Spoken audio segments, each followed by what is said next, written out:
Arik Armstead could go on injured reserve with plantar fasciitis, and Javon Kinlaw has fluid buildup in his knee, which could be serious, especially coming off an ACL reconstruction, which the 49ers said would fix his knee completely and that he wouldn't have setbacks. Well, he's having a setback. When these injuries happen, a lot of Niner fans are very upset. Like, what are we going to do without Arik and Kinlaw? And Armstead in particular, a lot of Niner fans feel like he's a great player. Impact player, top 10 defensive lineman, great against the run, underrated against the pass. I mean, he's missed. He didn't play in this game. The Niners shut down the run and had 6 sacks. He didn't play last week, and they were great. Again, I mean, their defense was great. This is what I've always said about Arik Armstead. He doesn't make a big impact. Is he a good player? Yeah. Can you tell when he's on the field? No. Are the Niners fine without him? Absolutely. I mean, for example, let's just take the run defense, because a lot of people say, he's not really paid to sack the quarterback. He's a run defender. Their run defense doesn't miss a beat without him. So, to me, him and Kinlaw are 2-down run stuffers. On 3rd down, you're better off taking them off the field and putting out Charles Omenihu and Drake Jackson at defensive tackle, because both of them are a lot quicker than Kinlaw and Armstead.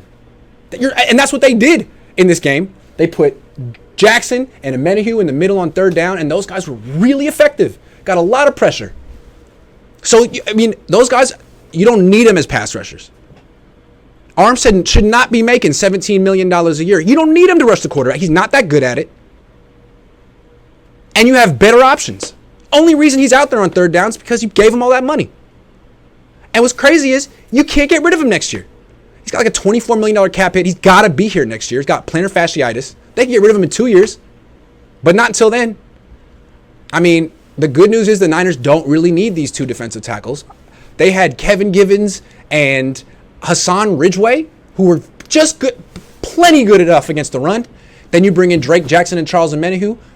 That's actually, to me, that might even be an upgrade. I like the platoon of those 4 players over just playing Armstead and Kinlaw 100% of the snaps. And what the Niners need to realize is that they do a great job of drafting and developing defensive tackles later in the draft. No reason to draft a nose tackle in the 1st round ever again, or a defensive tackle, unless that guy is someone you feel is going to be a real legit pass rusher like DeForest Buckner. But if you're just drafting a run defender, the Niners have shown they can get those guys later in the draft and develop them. Kevin Givens, undrafted. Hassan Ridgeway, free agent. No reason to ever spend a number 1 pick. Here's what the Niners got where they messed up. A lot of people say they shouldn't have signed DeForest Buckner. He's too expensive. Okay, fine. Fair enough. That doesn't mean you got to sign Armstead. He's also too expensive for a defensive tackle, a position that gets hurt a lot. And when you trade Buckner, you don't have to spend that you don't have to spend that pick on another defensive tackle just because you got rid of one.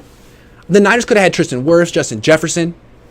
Think about the people they could have signed with the money they gave to Arik Armstead. So what they've learned is the defensive tackle is the running back of the defense.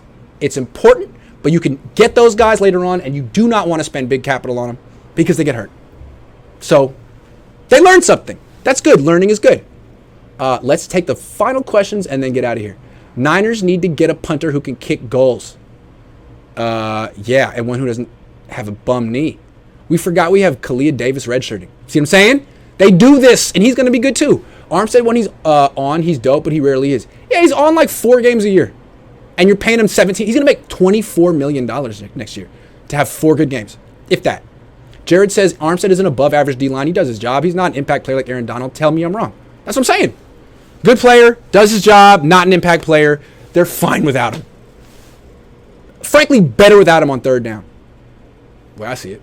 The one game Kyle listens to you and Jimmy takes deep shots, they get into the 30s. We never see 30+. I know. You're welcome. I did a great job this week in quality control. Everyone complained about Trey's wobble, but every Jimmy throw is a wobbler too. It's ridiculous how Trey got overanalyzed for everything, and everyone just fawns over Jimmy. Oh, look at him. He's trying so hard. A lot of people look at Jimmy like he's their little brother or something.